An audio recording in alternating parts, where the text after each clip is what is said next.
참 어렵습니다. 요즘 우리 청년들 결혼했든지 안 했든지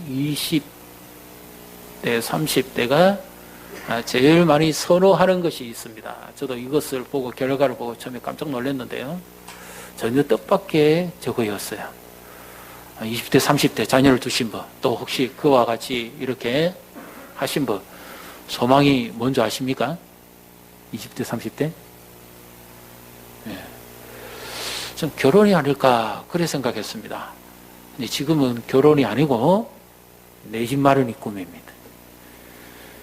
20대, 30대가 내 집을 가지기 위해서 펀드를 넣고 주식을 투자하고 청약 저축을 넣고 결혼은 이미 벌써 저 남의 나라 세계 이야기라 그러고요.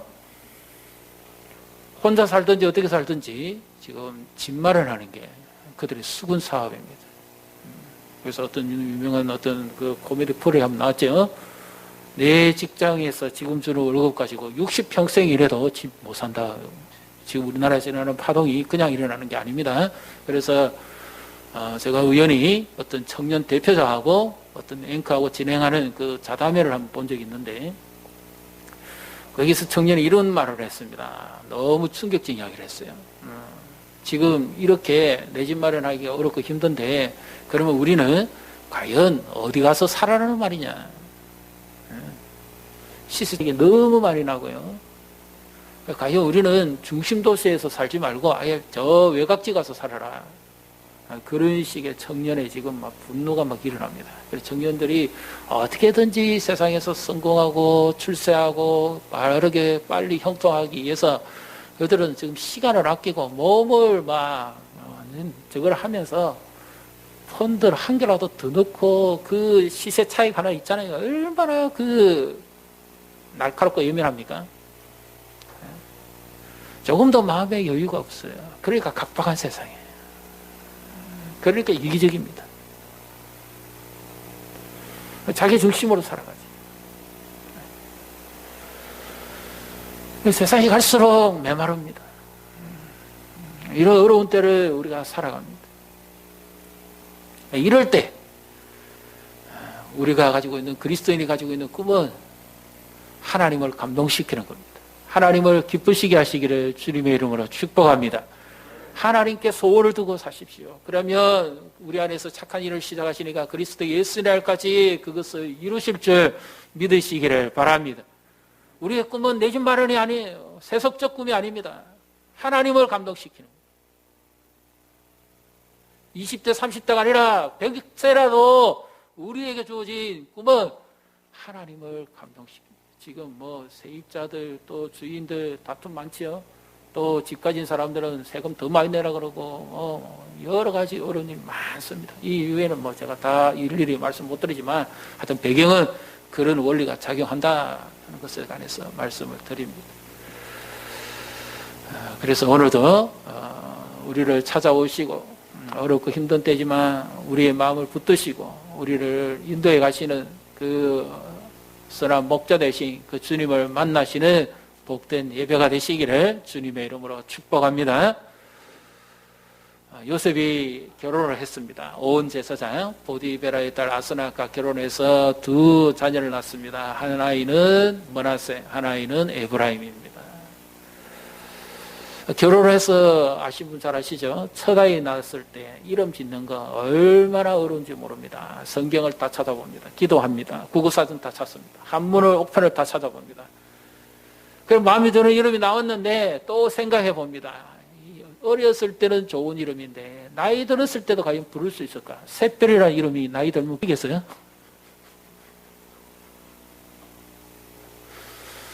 얼마나 이름 짓는 거 어려운지 모릅니다. 그런데 그만큼 많은 이름 중에 하필이면 머나세고 그 이름을 먼저 지을까요? 첫 아들 낳자마자 머나세라고 이름을 짓습니다. 애굽의 총리의 아들입니다. 이름입니다. 이 바로가 요셉의 이름까지도 바꾸죠. 요셉이 히브리식 이름이라면 그 이름을 사브라바네아라고 이름 바꿉니다. 애굽식으로 바꾸는 거죠. 왜냐, 요셉이 가지고 있는 의식 구조를 바꾸겠다 그래요. 그리고 또 정통성을 이어가기 위해서 히브리 땅에서 끌려온 셈족의 후예가 이 애굽의 총리가 됐다면 그 바로의 왕권이 서지 않고 정통성이 서지 않으니까 이름을 아예 바꿔버립니다. 어느 민족 출신인지 모르게 해서 사분합 바네아라고 이름을 지어주죠. 과거 우리나라 일제강점기 때 장시개명이 있죠. 이름 왜 바꿉니까? 나라를 국어를 말살시키고 했던 이유는 일본화시키기 위해서 의식부터 완전 개조해버리겠네요. 바로가 그렇게 요셉에게 사분합 바네아라고 하는 그런 애굽식 이름을 지어줍니다. 그런데도 불구하고 바뀌지 않았던 것이 하나 있어요. 요셉의 마음은 바꾸지 못했다는 거죠. 요셉의 마음은 세상에 가 있지 않습니다. 철저하게 하나님께 가 있습니다. 그래서 요셉은 세상을 상징하는 애굽의 한 중심에 살았지만 그러나 그 마음만큼은 여전히 하나님께 가 있었습니다. 하나님을 가까이 하시기를 축복합니다. 하나님을 마음에 두십시오. 그것이 진정한 형통입니다. 우리 지난주에 함께 나눴던 말씀이 뭐지요? 형통은 두려움입니다. 하나님을 경외하고 사람을 존중히 여기는 거죠. 하나님을 경외하지 않는 자는 사람도 무시합니다. 내 지식과 돈과 명예와 힘으로 하나님을 무시합니다. 요셉이 정말 그런 형편에 있기가 딱 좋습니다. 왜냐하면 요셉이 얼마나 빨리 성공했습니까? 약간 30세에 그 지중해 연안의 최고의 강대국의 부가르포 지역까지죠. 애굽의 총리입니다. 그냥 한 기업의 두 번째도 아니에요. 너무 빨리 성공했습니다. 17세에 형들의 미움을 받아서 조으로 팔려와가지고 13년 뒤에 요셉이 총리가 됐습니다. 그러면 얼마나 빨리 출세했습니까? 바로의 신하가 되려고 그러면 최소한 50대 60은 돼야 안 될까요? 그 정도 오르려고 그러면 요셉은 남들보다 절반이나 일찍 성공했습니다. 출세했습니다. 그러니까 굉장히 위험한 자리에 올랐던 거지. 우리 예수를 잘 믿는 그리스도인 한 자매가 이름도 오르고 명예도 오르고 돈도 얻고 하루아침에 막 스타가 됐습니다. 그래서 그에게 누가 이렇게 물었습니다. 진정한 형통이란 뭡니까? 그러니까 이 자매가 대답하기를 그것은 금입니다. 금, 칼입니다. 양쪽 날 쓴 금이죠. 그래서 이 금은 어떻게 쓰느냐에 따라 달라집니다. 강도가 도적이 이 금을 가지고 있으면 사람 죽이고 상해하는 데 썼고 빼앗고 죽이는 데 씁니다. 근데 어머니가 이 금을 가지고 있으면 맛있는 요리를 하겠죠. 의사가 이 금을 가지고 있으면 죽어가는 생명을 살리겠죠.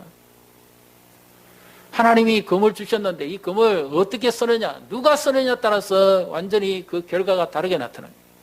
준비된 지도자가 쓰면 그만큼 나라가 평안하고 백성들을 이롭게 할 것이지만 준비되지 못한 사람이 이 금을 가지고 있는 순간부터 사람 다 죽입니다. 요셉 안에는 상처가 얼마나 많았을까요? 누구보다도 요셉이 정말 상처가 많지요. 형들에게 미움받아서 팔려갈 때 얼마나 요셉이 두려웠겠습니까? 얼마나 그 시간이 힘들었을까요? 그리고 애굽 땅에 와서도 억울하게 종살이 해야 되죠. 그리고 또 중심으로 잘 했는데 주입집 여인에 의해서 유혹을 받아서 억울하게 누명 뒤집어 쓰고 감옥 생활까지 했죠. 그 상처가 얼마나 많습니까? 억울한 일 한번 겪어보십시오. 안 잊혀집니다. 잠을 못 잡니다. 수면제 없이는 안 됩니다. 괴롭습니다. 그 요셉이 오늘 그 첫째 아이 이름을 지으면서 뭐라고 합니까? 성경은 아주 재미난 표현을 합니다. 요셉도 역시 사람이었다 하는 것을 우리가 참 위로를 받을 수 있습니다. 51절에 같이 읽습니다. 요셉이 그의 장남의 이름을 므낫세라 하였으니 하나님이 내게 내 모든 고난과 내 아버지 온 집 일을 잊어버리게 하셨다며. 요셉이 처음에 잊었단 말입니까? 못 잊었단 말입니까? 자기 아버지 집 일을 못 잊었습니다. 자기가 당한 억울한 일은 못 잊었습니다. 그게 요셉이 사람이죠. 총리가 되고 난 다음에 그리고 7년의 풍년이 계속되어지는 동안에도 못 잊었습니다. 언제 있습니까? 첫 아들 낳고. 머나세, 하나님께서 나의 상처와 고통과 억울함을 잊게 하셨다. 우리 인간의 힘으로 못 잊습니다. 안 잊어집니다. 상처와 아픔은요. 치매 걸려서 있는 게 아니고 기억력이 상실돼서 있는 게 아닙니다. 내 가슴 속에 배겨 있는 가시인데요, 그게. 우리도 이런 경우 많잖아요. 그때 내가 그 많고 많은 사람 중에 그 사람을 안 만났으면 1번하고 만나지 말고 3번을 만났으면 차라리 내가 그때 그 회사에 취직하지 말고 다른 회사에 들어갈 건데 그 사람하고 동력하지 말고 딴 사람하고 동업을 했었으면 또 운전하면서 내가 그때 좌회전하지 말고 우회전 했었으면 내가 그때 위로 올라갔었으면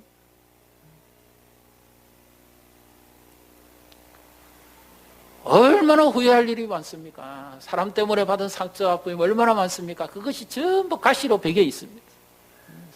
아물지 않은 이 상처가 얼마나 나를 괴롭게 하고 아프게 하고 딴 사람도 힘들게 하는지 모릅니다. 그래서 누가 이런 말 했어. 내 안에 가시가 너무 많아서 당신의 쉴 곳이 없다고.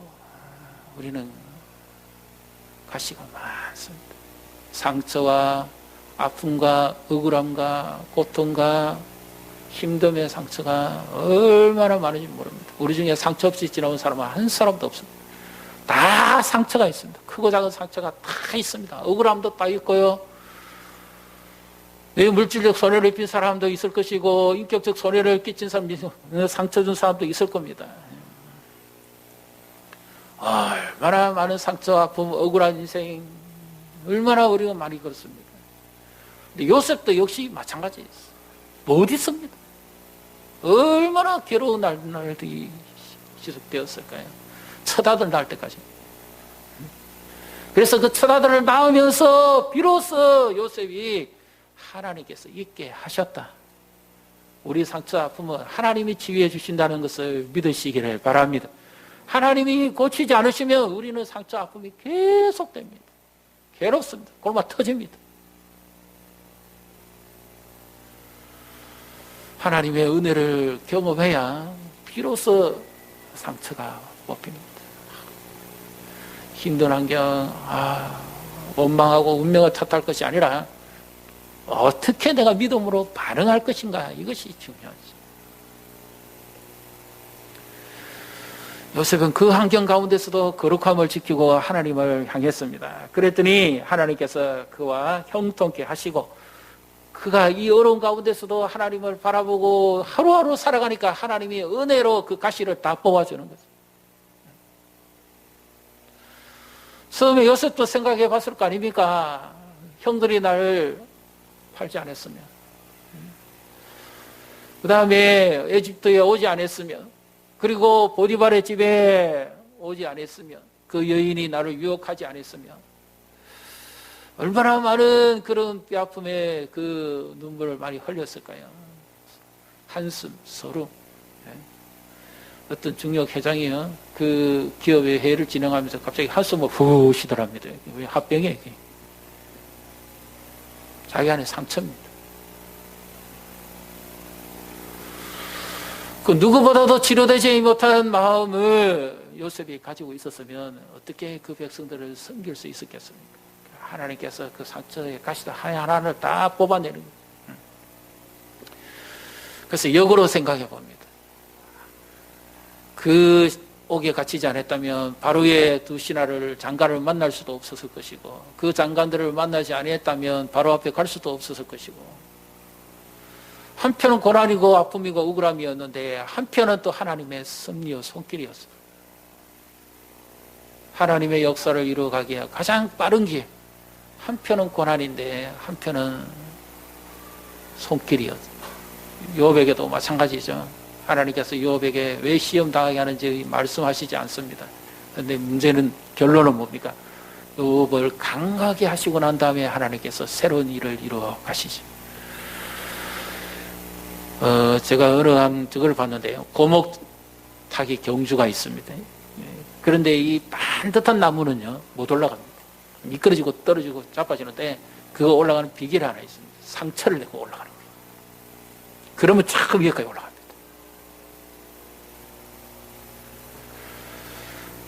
우리에게 찢기고 아프면 힘듭니다. 그런데 한편으로는 그것이 성장입니다. 하나님의 알 수 없는 또 하나의 간섭하심이죠. 상처받은 분 계신가요? 혹시 억울한 일 겪은 분 계신가요?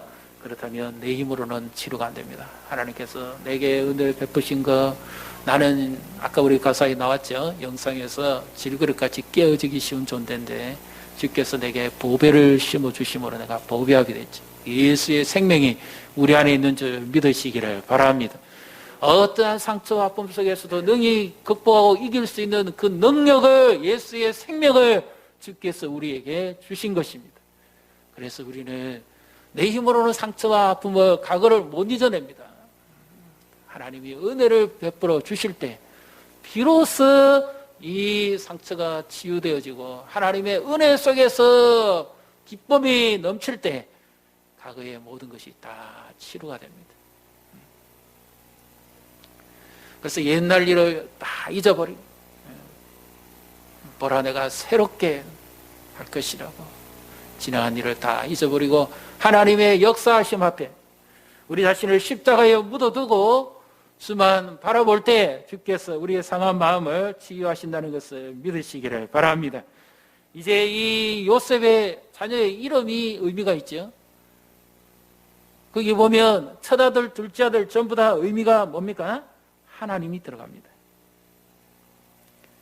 하나님이 있게 하셨다. 차남의 이름은 하나님께서 번성케 하셨다. 에브라임은 복 주셨다. 성공하게 하셨다. 그런 의미입니다. 그래서 이미 지나간 것은 다 잊어버리고 오직 앞일만 향해서 달려가는 그 표대를 향해서 달려가는 믿음을 담은 이름이 에브라임입니다. 과거는 잊고 앞을 향해서 달려가는 믿음으로 바라보는 삶이 에브라임입니다. 내 자신의 연약함과 무능함과 선택과 또 힘든 환경과 받았던 상처 아픔을 다 묻고 하나님께서 하실 일을 바라보고 달려가는 거기에 하나님의 손길이 있습니다. 성공하는 사람은 이유가 있습니다. 잘 되는 사람은 이유가 있습니다. 과거를 돌아보지 않는 겁니다. 오직 앞만 바라봅니다. 하나님께서 하실 것만 바라보고 믿음으로 갑니다. 실패하는 사람 원인이 있습니다. 자꾸 과거에 집착합니다. 과거에 겪었던 거, 과거에 내게 상처 줬던 거, 내가 받았던 거, 과거에 내가 힘들었던 거, 과거. 그 사람들은 수첩에다가 전부 과거만 적는 사람들입니다. 미래를 적지 않습니다. 미래를 메모하십시오. 과거를 메모하지 마세요. 과거를 메모할수록 나는 실패자로 삽니다. 그 과거 속에서 내가 삽니다.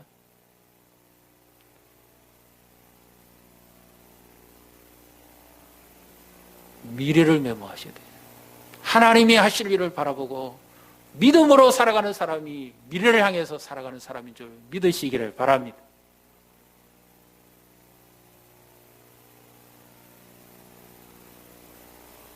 하나님의 역사, 하나님의 손길은 보이지 않습니다. 한번 뒤집어서 한번 생각해 보십시다. 요셉이 이렇게 빨리 성공할 줄 알았다면 왜 하나님께서 요셉을 종으로 팔 때 말씀하시지 않았고 억울한 누명생활을 할 때 왜 말씀하시지 않았을까요? 요셉아, 네가 지금은 이런 힘든 일을 겪지만 네가 13년 후에는 네가 애굽의 총리가 될 거야.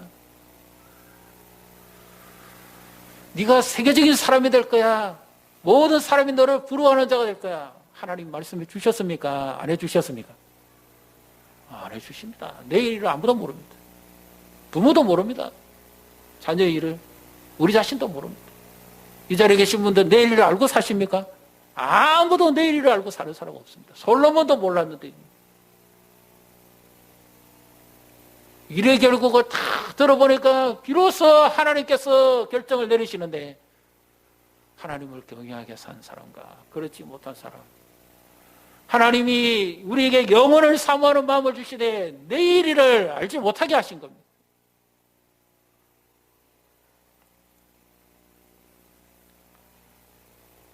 그래서 하나님을 의지하고 살아가게 하시고, 하루하루를 오늘 염려도 괴롭고 힘든데 내일까지 염려할 필요도 없고, 하루하루를 믿음으로 살아갈 때 하나님께서 우리의 걱정과 짐을 덜어주시고 이 모든 형편 가운데 합력해서 선을 이루어 가시는 분인 줄 믿으시기를 바랍니다.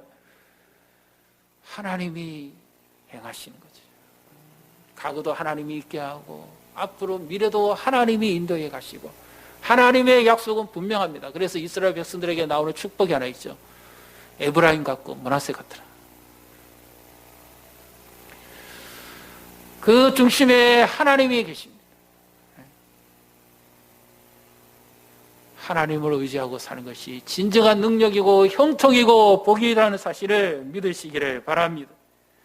베드로전서 5장 10절에 모든 은혜의 하나님 그 그리스도 예수 안에서 너희를 부르사 자기의 영원한 영광에 들어가게 하시니가 잠깐 고난을 받은 너희를 친히 온전하게 하시며 굳게 하시며 강하게 하시며 털을 견고하게 하시리라. 요셉의 인생에 가장 억울했던 때인데 하나님께서 그를 가장 강하게 하셨어요. 참 아이러니합니다. 정말 힘듭니다. 우리에게 있어서 그 시간을 딱 빼버리면 좋겠고 잊어버리면 좋겠다 싶은데, 그런데 그때 하나님께서 가장 강하게 하신 성장통이죠. 아프지 않고는 성장할 수가 없습니다. 하나님도 역시 마찬가지입니다. 그렇게 하나님이 사람을 만들어 가십니다. 요셉을 만들어 가시고 그렇게 하나님의 도구로 사용하시는 거죠.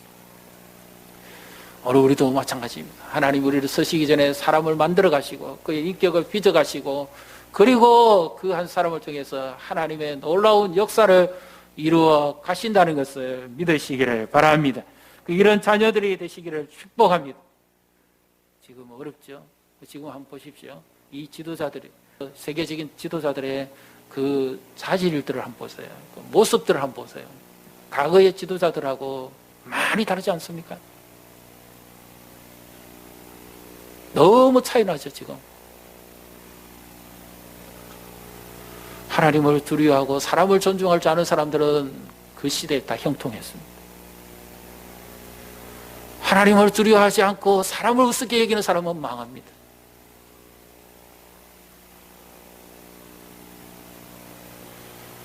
지금이 우리가 두려워할 때입니다. 믿는 자들이 깨어서 기도할 때입니다. 하나님만 의지하고 하나님만 바라볼 때입니다. 시대가 어두울수록 믿음은 더 빛이 난다는 사실을 믿으시기를 바랍니다. 얼마나 어렵고 힘든 때입니까?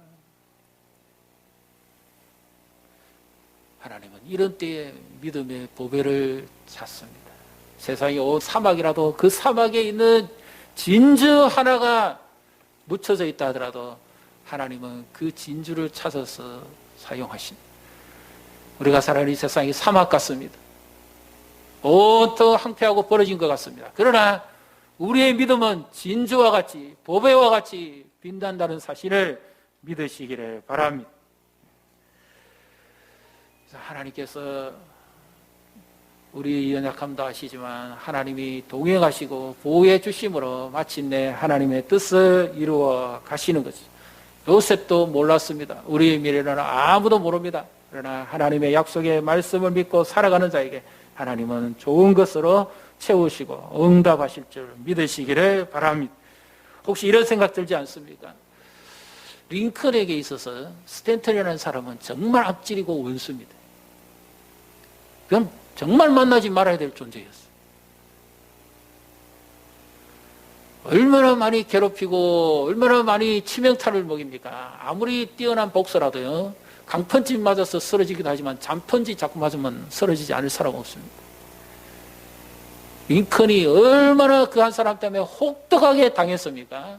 근데 나중에 그가 대통령 되고 난 다음에 어떻게 합니까? 그를 동력자로 만들어버립니다. 이것이 능력입니다. 다른 사람은 짓밟아 버립니다.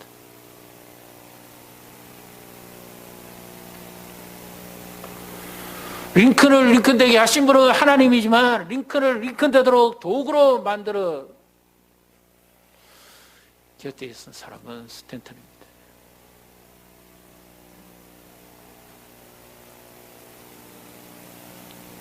요셉을 요셉 되게 하신 분은 하나님이지만 요셉을 훈련시키고 요셉을 다듬어가는 도구로 사용한 사람들은 요셉이 지나온 사람들입니다.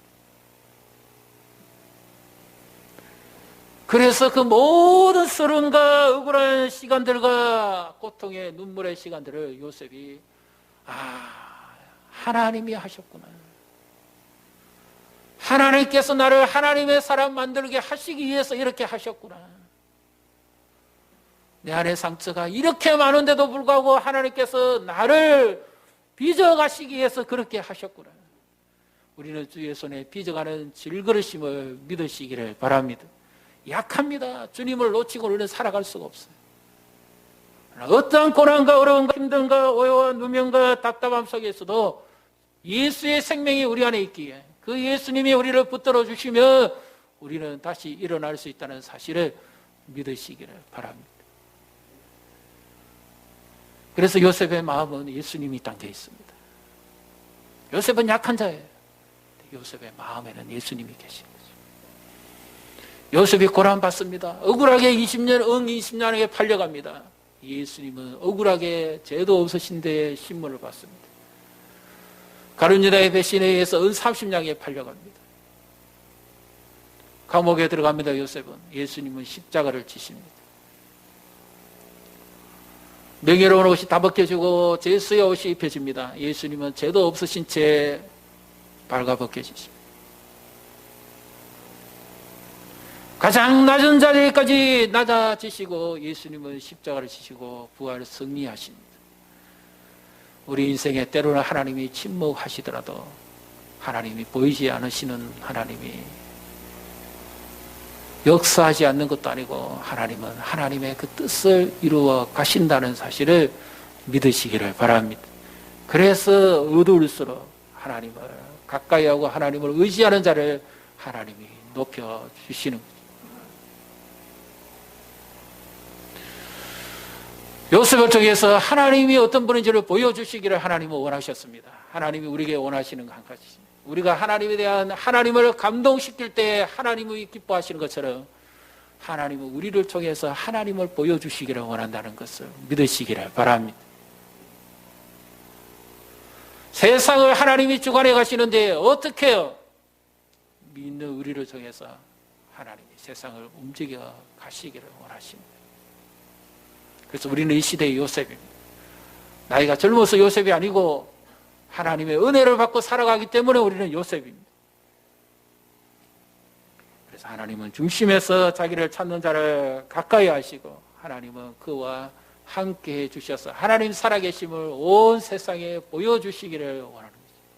우리 한 사람 한 사람이 이와 같이 하나님의 손에 쓰임받고 또 하나님께 영광을 돌려드리고 지금보다도 더 나은 정금같이 다듬어져서 하나님의 손에 쓰임받는 우리 교회와 성도들 하나님을 감동시키는 우리 모두가 되시기를 주님의 이름으로 축복합니다.